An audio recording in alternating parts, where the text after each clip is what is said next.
My name's Lindy Urso. I'm from Coscob. I'm a father of two young boys, 4 and 2, and I'm an attorney, practicing attorney. I'm new to researching this stuff.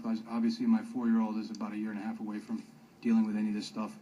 I'm new, but I'm also, looks like I'm a little bit late, but I can tell you from everything I've learned in the last month or so when I really dove into this, it scares the hell out of me for my kids and for my country. Let's just start with the process, how this thing came into being here in Connecticut and every other state. It was basically foisted upon the states without any input from the people, either directly or through the legislature. Two politicians, the Department of Ed head and the governor. They signed a contract, bam, our entire education system is turned upside down, just like that. Now, the reason you're getting pushback now and not then is because nobody really knew what it was. The public is gullible. They're trusting. They think, well, higher standards, that's great. Common Core sounds great. It's only now when people are seeing what it really is that you're getting pushback. And I can tell you the pushback is national, and it's just starting. If you think this is a little group of crazy parents, you got another thing coming, because the groundswell is just beginning. And we know how, not only with the unrepresented, the way this was put into place, but we know that hundreds of millions of dollars were spent in Bill Gates money as well as federal bribe money raised to the top. These are facts. These aren't theories. And I sat here all day, and I was at that one-sided hearing you had on February 28th, basically a sham, I'd call that, because instead of having somebody like Sandra Stotsky to show the other side, we just had Mr. Pryor and that paid shill from the CCSO, Mr. Minich, where he attempted to pull the wool over your eyes and seems to be successful in some counts, because he just kept saying, and you hear it all day today from different parties, oh, the stakeholders were involved. These are higher standards. These are rigorous standards.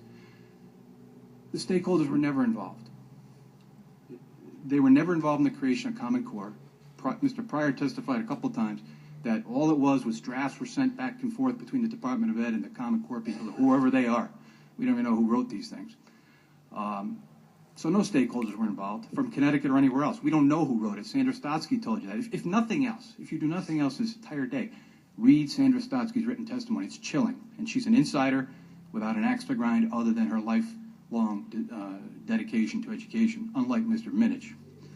Higher standards. There's no basis for that. Mr. Minich has never, or Pryor, never provided any basis for that claim that these are higher standards or that they're rigorous. Just because an adult can't pass a 5-year-old smarter balance test doesn't mean it's rigorous. It means it's ridiculous and it's inappropriate. It doesn't mean it's rigorous.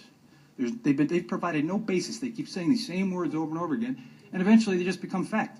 Representative Fleischman's been using these testimony from February 28th to correct testimony. If I could just wrap up. And the smarter balance test. Who wrote that? Who writes that? Connecticut has no input in this test. It's beyond me how we can have a test where Connecticut, no teachers, nobody's involved in this test. We don't even know who does it. Anyone listening to or reading the work of Sandra Stotsky, after reading that, I'm certain that this is going to dumb down America. It's not going to be, and Common Core, by the way, just like No Child Left Behind, just like the Patriot Act, it sounds great, but in practice, it's a disaster.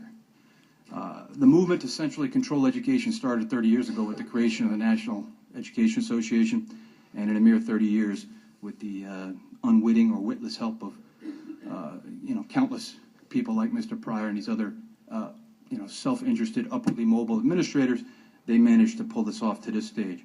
I urge you, listen to the parents and listen to the teachers who submitted your testimony, who are largely afraid to come out and speak in public. The parents and the teachers are the most important stakeholders, and that's who you need to listen to. And like I said, I promise you, this is just the beginning. Thank you.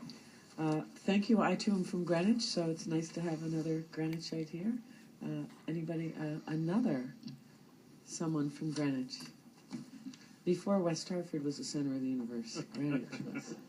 Representative Walco. Thank you. Mr. Urso, I know you've been here all day. You've heard the testimony. You've heard the various points of view, statements going back and forth. But as a parent with kids about to enter the school systems, what would you want the legislature to do regarding both Common Core and then teacher assessment? Look, I think we should scrap the entire thing and start over with something localized, something from the state involving state educators. At minimum, I would say, we talk about Common Core, but this smarter balanced assessment may be the head of the snake here. I mean, we don't, this is an online test administered by God knows who. We don't know. After all this testimony, all these big experts, we don't know who's administering this test. We don't know who's writing the questions. We don't know anything about it. This is the big test. They're telling you that the local boards could write the curriculum. I'm sure that's true. But they have to write it to conform to that test because they're going to be judged on that test. So the test is the key. And we don't know anything about that test. We don't know who wrote it. We don't know, again, I mean, we're part of this consortium of 35 states, but there's no testimony, no evidence that we have any input into that test. And it's absurd. It's crazy. So if you're going to do something, and you know, I like, it's too bad I wasn't able to speak earlier. Maybe you could have asked Mr. Pryor or some of these other people who were strong proponents. What if we scrap the smarter balance? We keep the Common Core that's so beautiful and so great, and we just scrap the smarter balance and we create our own test. I love to see their reaction to that because that may be the solution. If you know, let's create our own test, like we have for forever. No, thank you for that. Anything Thank else, you. Representative? Other questions? Thank you. Yes, Representative Magano. Thank you, Madam Chair. Hello, Mr. Urso. Thank you for your testimony. Representative Magano, how are you? You were talking about Coscoff Greenwich, and they said they've been implementing this for a few years now. Have you had any contact with teachers or administrators in your area? Do you have any personal responses? No names, of course, but No. I have. I'm learning actually from Mr. Walko as far as I'm not up to speed on the town and how they've come along with implementing it, but it sounds like they're a little further along than I'd like. But I have spoken informally to probably a dozen teachers, most of which are from Greenwich, and I have not talked to one who's not staunchly opposed to what's going on here, not just the teacher evaluations. But there seems to be a culture where they're afraid to speak out. I don't know what that's about. Again, I'm new to this whole thing, and maybe they're paranoid or maybe there's something to it, but there does seem to be a fear on behalf of these teachers to come out and speak publicly against this. I don't know what that is, but I can tell you informally, at least a dozen teachers, all strongly opposed. And I haven't found one that's in favor of it. Thank you. Thank you, Representative. Any other questions? No, thank you for your patience Thank today. you very much. Ed McKee.